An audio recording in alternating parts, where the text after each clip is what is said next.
Ikaze nshuti bene data, turacyari hano ku murongo w'ivugabutumwa umunaziri@2020, amazina ni Nsengumuremyi Siridiyo nk'ibisanzwe. Rero turacyari kuri uyu murongo w'ivugabutumwa kandi namwe muhawe ikaze kuri uyu murongo.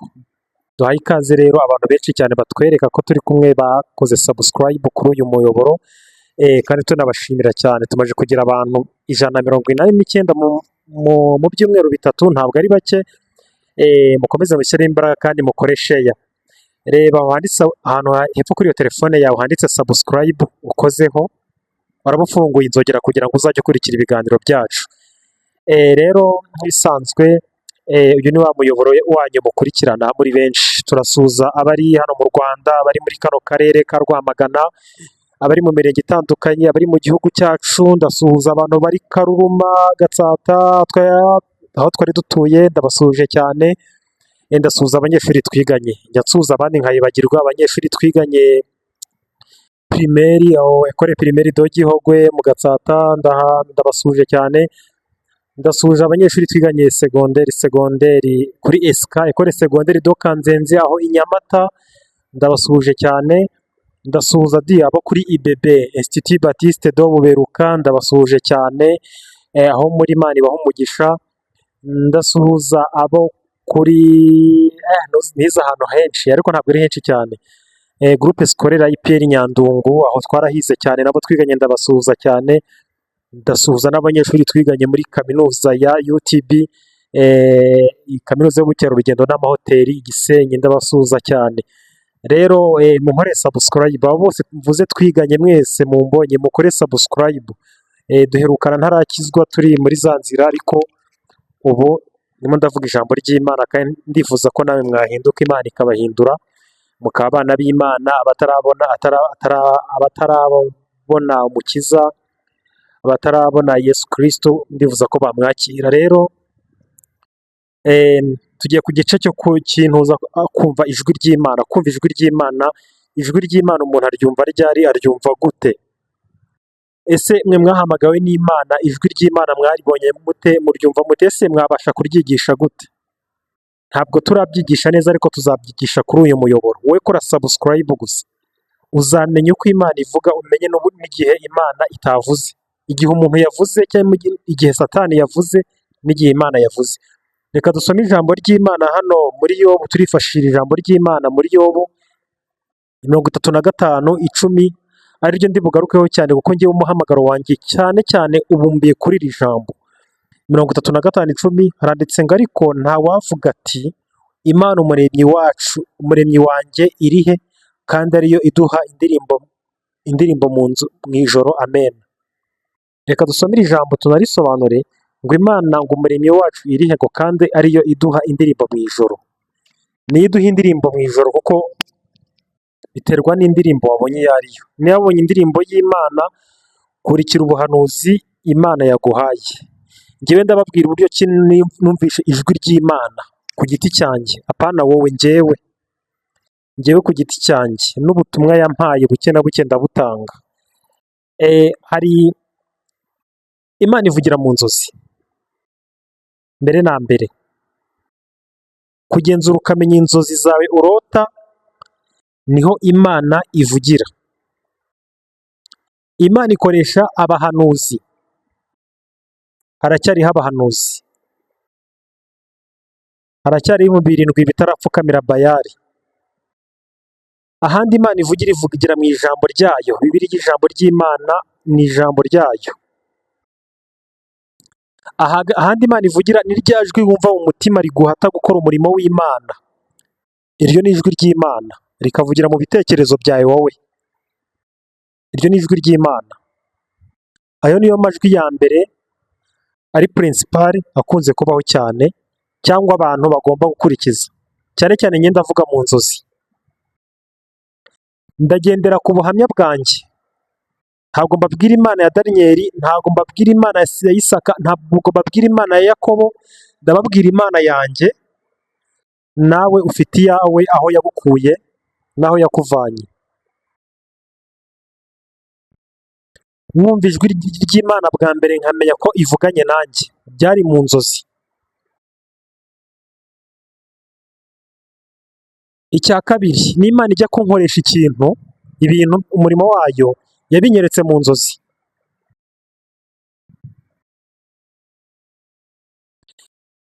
Ndagaruka, ijwi ry'Imana cyane cyane turyumvira mu butayu. Iyo Imana yakwigishije ikakujyana mu butayu, Imana iravuga cyane, ivugana nawe cyane.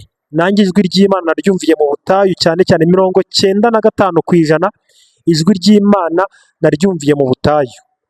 Abisiraheli bari mu butayu, Imana yajyaga ibavugisha cyane ikanabaha n'amano. Nanjye byambayeho, numvise ijwi ry'Imana ryumvira mu butayu kandi mpabwa n'amano. Niho twumvira ijwi ry'Imana. Aho mu butayu Imana irahatinda cyane. Ndafata igice cy'igahanga, igahanga mu gishanga. Igahanga mu gishanga nta muntu n'umwe wari unzi. Nagiye nta muntu nzi, kandi nanjye nta muntu wari unzi, nanjye ntawe nari nzi. Ariko Imana uburyo ikora n'uburyo ivuga ni ibintu bitangaje. Njyewe najyaga mfata umwanya wo gusenga saa 9 z'ijoro, kuko igahanga nahabaye amezi 6 mbaho hafi y'igishanga. Urumva kuhaba naharwariye amaga, naharwariye imyate, ariko mu buryo bw'umwuka nari mfite amaso areba cyane, areba pe. Naba nakubonye ntumva, ntugire ikindi kintu urenzaho. Umunsi wa mbere rero numva Imana, ndabyuka saa 9 z'ijoro, narabyutse ndasenga. Nsenze mbona ijwi ry'Imana, ariko ndibona mu kimenyetso cy'indirimbo. Njye 99% mbona indirimbo, mbona ubuhanuzi buciye mu ndirimbo, indirimbo y'Imana y'umuhanzi runaka. Hari abahanzi ntari nzi kubera ko nabaga mu kabari, ariko nagiye mbabona mu buryo bw'inzozi no mu buryo bw'iyerekwa, nkabamenya ntabazi. Nkamenya ngo uyu ngo Israel mbonye nkamwumva amagambo gusa, ariko ntazi ngo asate ngana ate, indirimbo yigamije iki, mbese nkabyumva gutyo bisanzwe. None ikindi cya kabiri ni uko ijwi ry'Imana n'abantu bari mu kabari barimenya, ribasangayo. Umunsi umwe ndimo nsenga, soje nahise ndyama. Byari 2020. Ndyamye mbona indirimbo ivuga ngo Mwami Yesu, nshuti idasanzwe, wabaye incungu y'umuntu usanzwe nkanjye. Ni indirimbo ya Adrien. Nta Adrien ntabwo nari muzi pe. Najyaga nyumva kuri radio nkayumva amahushuka, ariko numva indirimbo iraje gutyo. Nibona mu nzozi ahantu nambaye isengeri n'ikabutura bisanzwe, ariko mbona akavura gake gake kangwamo, gake cyane, akavura gake kakajojoba karimo kamanuka. Iyo ndirimbo ntabwo nari nyiza, ariko nagiye kuyishaka, numva ubutumwa bwayo, mpita menya ko Imana yanyemeye nk'umuntu wayo. Kuko niba indirimbo ivuze ngo Mwami Yesu, nshuti idasanzwe, wabaye incungu y'umuntu usanzwe nkanjye, none ndi icyaremwe gishya, bishatse kuvuga ngo Imana yari kuvanye muri rya sayo ry'ibyaha, ubaye icyaremwe gishya. Nibwo bwa mbere nahise menya ko Imana iri kumwe nanjye 100%. Hari ibintu bimwe na bimwe twagiye tubona, ariko byo bizagenda bitambuka mu ma episode. Ntabwo ari ubuhamya bw'ama episode, ubu ni ubuhamya busanzwe muri rusange, ariko hari ama episode, ariko ndagenda banyuramo gakeya.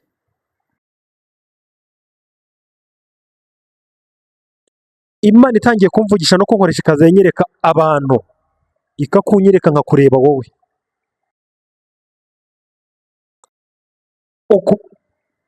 Hari umuntu twari duturanye aho igahanga mu gishanga, namubwiye ibintu Imana yantumyeho, ndamubwira nti umva, abana bawe ubasengere, kuko hari ibigeragezo biri kubirukaho. Abakobwa bakiri bato mukiri muri ya myaka, namwe muri iyi si muri abantu bo gusengerwa no kwegerwa cyane. ndamubwira nti umwana we nabonye ajya mu ngeso mbi nk'izi zimeze zitya. Icyo gihe narabimubwiye arabipinga, amaze kubipinga ntabwo icyumweru kimwe byahise bisohora. Kubera iki? Hari igihe Imana ituma umuntu ukamurebera mu bihe, ukareba uburyo yambaye n'uburyo asa, ariko iyamutumye ntiwavuganye, rero ntiwayibonye. Niba yarandebeye mu bihe, niba yarabonye akabona imyate mfite n'amaga ntavugisha Imana cyangwa Imana itamvugisha, niba Imana itantuma simbizi, ibyo byose byamusohoreyeho. Kubera iki? Imana iyo yakwambaye ikaguha ijambo, ba bantu yagutumyeho, icyo yagutumyeho iyo batacyubashye iragisohora. Kubera iki? Agasuzuguro. Imana irongera intuma muri icyo gishanga, nta muntu n'umwe wari unzi. Mbona umugabo hafi aho witwa Hategeka, ndamusuhuza cyane, reka muvuge. Yari afite umwana urwaye umutwe, wavukanye umutwe, ariko ngiye mubona mu nzozi. Ntabwo nari muzi Hategeka, twajyaga tubonana gutyo bisanzwe, ariko ubuzima bwe bwite ntabwo nari mbuzi, n'abana be ntabwo nari mbazi. Mubona aje mu nzozi, ndamureba, ndamwitegereza, mbona arimo arakarabya n'umwana we. Umwana we arimo ataka ku umutwe cyane. Mu nzozi ndamureba, ndavuga nti se Hategeka, uyu mwana umujyanye ati? Mujyanye kwa muganga. Arwaye he? Atarwaye umutwe. Ndavuga nti, ndamubwira nti wowe umujyana kwa muganga, reka manze musengere. Mfata ikiganza cyanjye nkishyira ku mutwe aho yari arwaye hano inyuma, mu nzozi apana live. Mvuze ngo Mwami Yesu, ntagiye kumusengera, ngiye kubona mbona ikintu kimeze nk'ikibyimba kinini kiramanutse gihagaze mu mugongo, kibyimba kimanuka mu mutwe, kireba kimeze nk'uruzeru, kiramanuka gihagarara mu mugongo. Mpita mbwira umupapa, ndamubwira ntiwabonye uyu mwana, dore ikintu kimurimo ni iki. Nateruye umujyana kwa muganga, turamusengera arakira. Mbibona mu nzozi. Ndagenda mbwira uwo mugabo, bukeye mu gitondo narashidutse nkangutse, mpita nsenga, ndavuga nti izi ni inzozi z'Imana.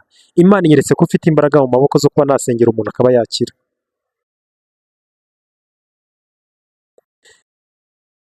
Bwakeye mu gitondo njya kureba uwo mugabo, ndamubwira nti ariko ufite umwana urwaye, uri mu kigero cy'imyaka 3, wirabura, urwaye umutwe. Mbona aratunguwe cyane, ndavuga nti, arambwira ngo aramufite. Ndabaye ndibuze kumusengera, narose musengera, mbona akiza umutwe, ko hari ikintu arwaye mu mutwe kinini kimeze nk'ikibiye kinini cyane. Arambwira ngo umutwe yaravukanye. Ndavuga nti nzaza kumusengera Imana imukize. Naragenda musengera, ndashimira Imana ko yamukijije. Uwo muntu ni umuntu wa mbere Imana yanyeretse ntazi nawe atanzi, ariko nagira ngo nkubwire ngo Imana igukoresha imirimo bitewe n'ikizagukoresha. Birashoboka ko uwo mwana yari arwaye, kandi uwo mugabo nawe ni umunyamasengesho, arasenga, agasengera umwana we ntakire, ariko birashoboka ko ari njye Imana yari itegereje kugira ngo inkoreshe, inanyiyereke. Naramusengeye, yarakize. Nibwo natangiye kumenya umurimo Imana yampamagariye, umuhamagaro. Natangiye kumenya umuhamagaro Imana yampamagariye ni uwuhe. Nahamagawe nerekwa, ntabwo nahamagawe ngo bitinde, hoya, njye nahamagawe nerekwa.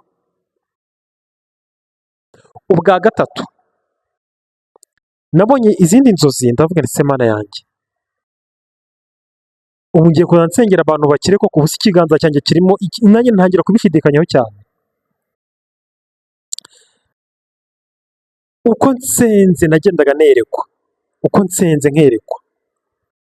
Ndimo ndababwira ibintu bimwe na bimwe Imana iguha kugira ngo uzajye mu murimo wayo ubizi neza ko ibyo bintu, izo mbaraga uzifite. Utazagera muri caca aho usengera ugahita uyoba umuhamagaro, ukagenda ugahita ujya kuri protokole cyangwa ugahita ugenda ukajya muri korari ukayoba umuhamagaro, kandi umuhamagaro wari uwo gusenga uri umunyamasengesho.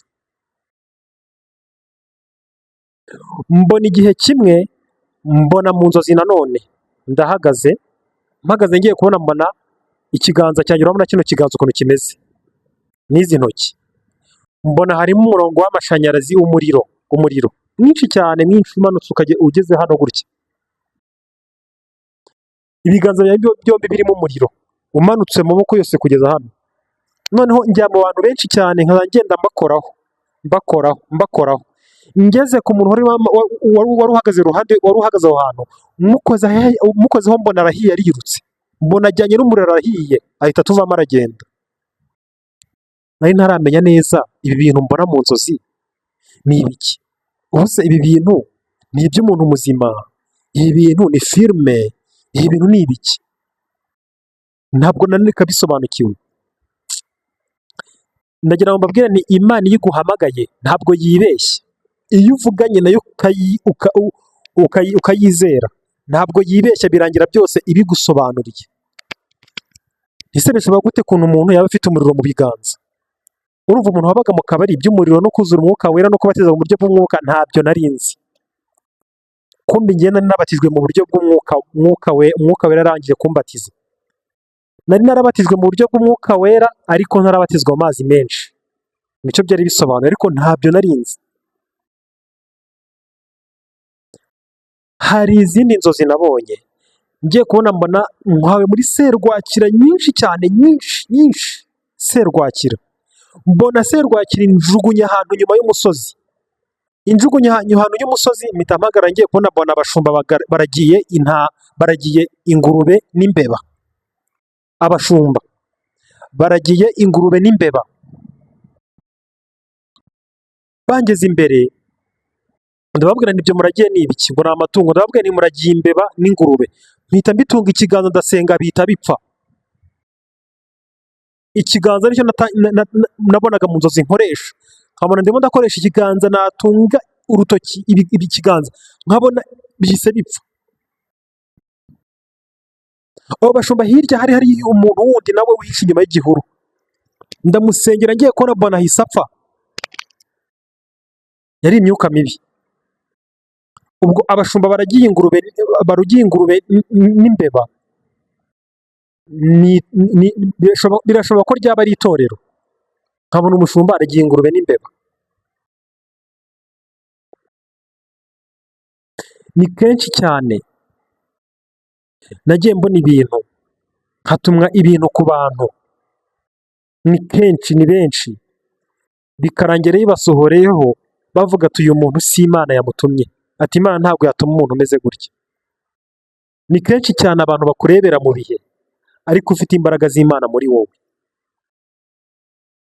Ni kenshi cyane Imana yigaragariza muri wowe. Ni kenshi cyane Imana ijya impa amakuru y'ibigeragezo bigiye kuba bikomeye. Akenshi ni ubuntu bw'Imana nagiriwe, ndabanza nkabimenya, nkamenya inzira, nkitegura, byaza bikaza nariteguye. Ni kenshi cyane.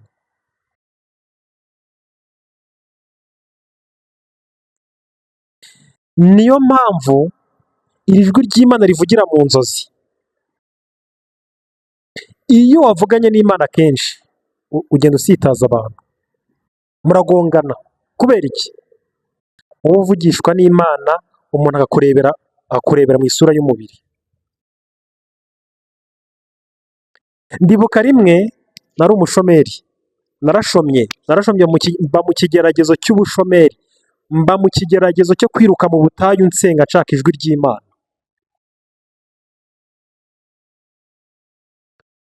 I Gahanga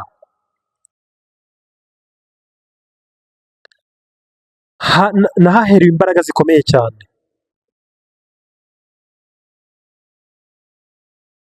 Narambutse nza i Rwamagana. I Rwamagana nza nshaka Imana, nshaka ahantu hari ubutayu n'ibihuru byose, nirirwa nzenguruka nshaka Imana. Imana ikanyereka, ikamvugisha.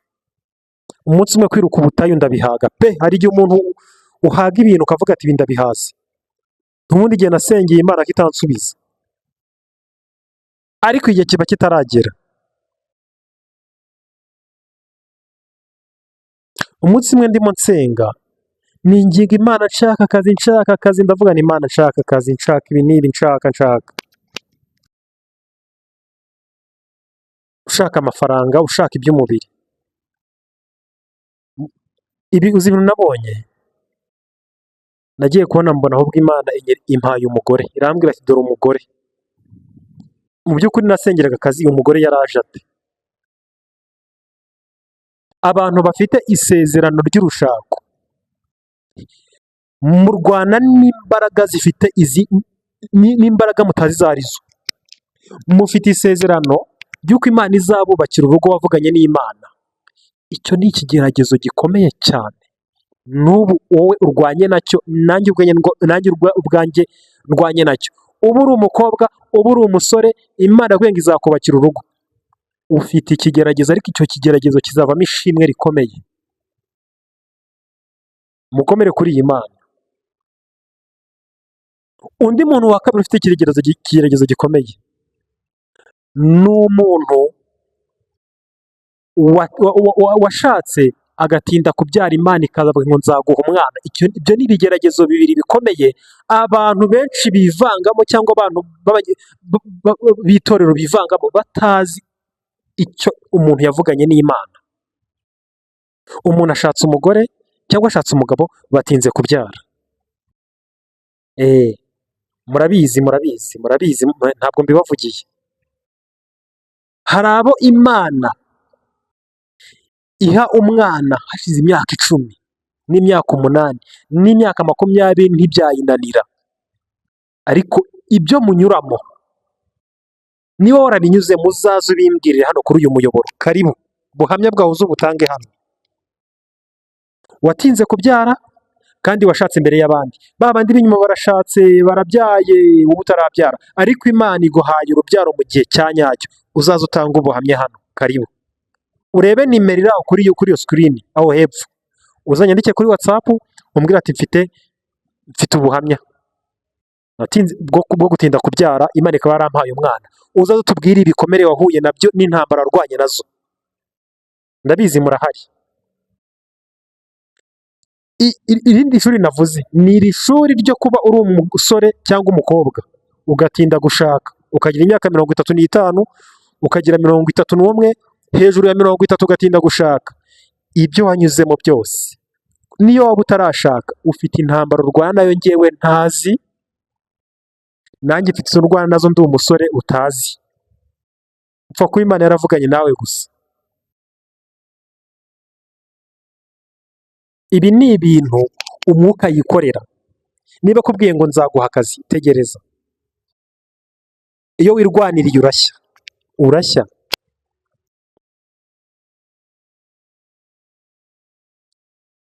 Ndagira ngo mbabwire ku bijyanye n'intuza n'isi uko imeze.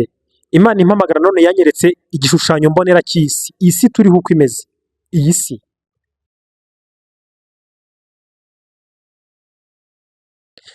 nabonye nguruka mu kirere hejuru cyane, hejuru ndaguruka ngiye kubona mbona ndenze uyu mubumbe w'isi. Iyi si nsa nk'uyivuyemo.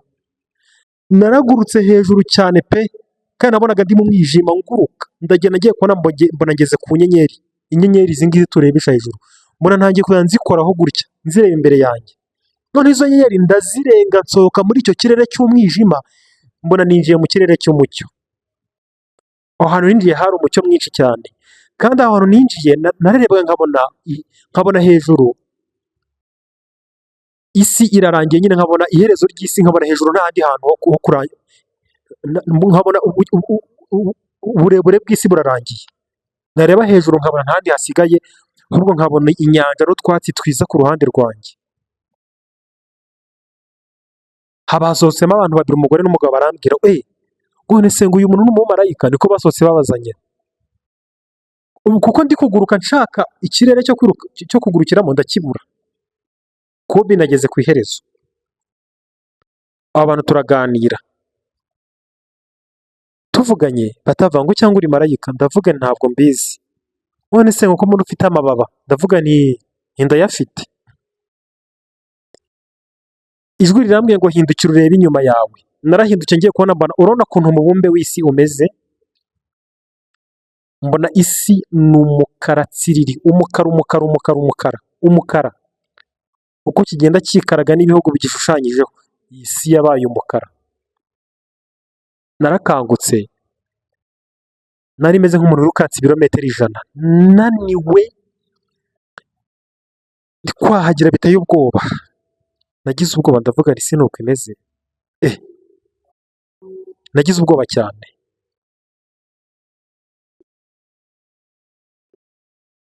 Niko bimeze, tugomba kuba maso cyane. Isi tugendamo yaranduye, isi tugendamo. Mu nsengero ushobora kugenda uzi ko wicaranye n'abantu bazima, ariko mu rusengero ntabwo hicara abantu bakijijwe, no, wapi. Nabonye irindi yerekwa, najyaga mbona mu nzozi haza insengero nyinshi cyane,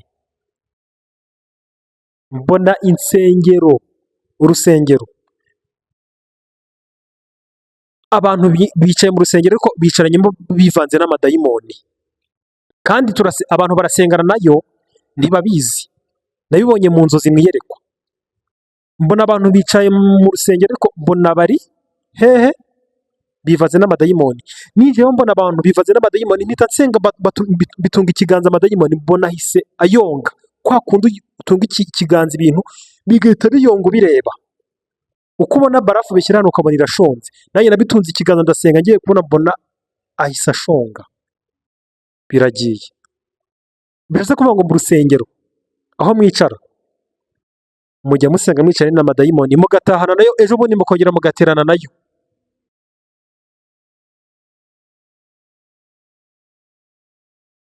Niko amatorero yubatse, niko bimeze. Rero niyo mpamvu iyo Imana iguhamagaye ikwereka icyo uzakora. Ndibuka ikindi gihe kimwe, inzozi ntazibagirwa nabonye, nziza cyane ntazibagirwa, ni uburyo nabonye ndi kuzamuka umusozi. Hari umusozi nazamutse, noneho nzamuka umusozi, mbona hirya hari urusengero, abantu benshi muri urwo rusengero bari batumiye ngo umuvugabutumwa, ariko umuvugabutumwa bari batumiye mbona bamwambuye ijambo, baravuga ati ngo turashaka uriya ari we ngewe, ngo ari we utubwiriza. Nabonaga nambaye inkweto ndende zamutse, none bote ukuntu zimeze zigera mu mavi. Noneho mbona barampamagaye ngo niwe uri butubwirize. Ndababwira nti ndaje, baraza ndababwiriza. Maze kubabwiriza mpita ndirimba ngo cikamo, ngo ubwoko bw'Imana bwambuke, ngira ngo ni iya korali. Mbona ndimo ndabwiriza, urusengero rwishimye cyane, n'abantu bose bishimye. Mbona abashumba hirya barimo barabazanya ngo ese uyu muntu watumiye mwamukuye ngo ko muri afite amavuta menshi. Inshuti bene data, rero tuzakomeza twigishe cyane cyane kuri ibi bintu by'ijwi ry'Imana. Ijwi ry'Imana turyumva gute? Turibona gute? Izindi nzozi nabonye ku giti cyanjye, byose nisobanura ko ndi kuvugana n'Imana neza. Ndabyibuka uburyo nagiye kubona mbona inuma nijoro, inuma y'umweru dede, y'umweru, yaramanutse impagarara ku biganza. Icyo gihe nari mu bushomeri pe, irangije tuvugana mu Kinyarwanda, ndayibaza nti mwuka wera, mwuka wera, nayo iranyitaba, uvuye ku Mana? Iransubiza iti nyibaza ibibazo bibiri, nti mwuka wera nzabona akazi ryari? Iranyihorera. Ndongera ndayibaza nti ese mwuka wera nzashaka ryari? Yari inuma. Mu Kinyarwanda gitomoye Imana ihita imbwira ngo Imana ibyo byose uvuga ibigufitiyemo igisubizo, izaguha akazi kandi uzashaka, igufitiye umugeni. Niko yambwiye. Icyo gihe inuma yamanutse mu ndirimbo ya Israel Mbonyi yitwa ngo baho, ngo we magufwa wumagaye, ngo genda ubeho, ngo aranyitegereza, ngo urukundo ruramusaga ngo genda ubeho, niko yamanutse. Iyo numa yamanukiye muri iyo ndirimbo ya Mbonyi yitwa Baho. Mpita mvuga nti izi nzozi zivuye ku Uwiteka. Niba Imana ivuze ko nzabona akazi biturutse kuri yo, niba ivuze ko nzashaka biturutse kuri yo, pointre ugomba kwitonda sasa ukarwana n'ikigeragezo. Nibwo ugiye kurwana n'ikigeragezo, ntabwo byari byagatangiye neza nibwo urwana nacyo neza. Abakubwira ati watinze gushaka, abakubwira ati kudashaka akazi byagenze bite. Iyo wavuganye n'Imana kenshi ugongana n'isi.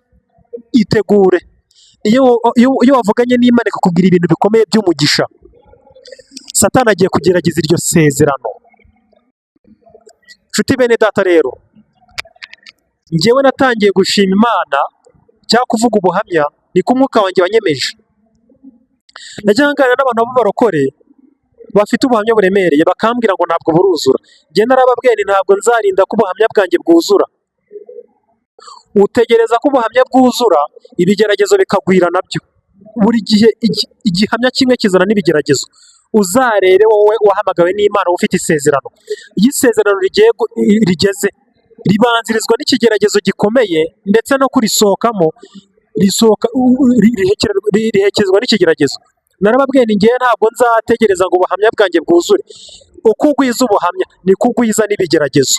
Ngewe rero natangiye kuvuga Imana kera ntarabona n'ipantaro yo kwambara. Bakambwira ngo uravuga Imana kandi wambaye ubusa, ngo uravuga Imana utarabona akazi, ngo ibitangaza wakore ni ibiki.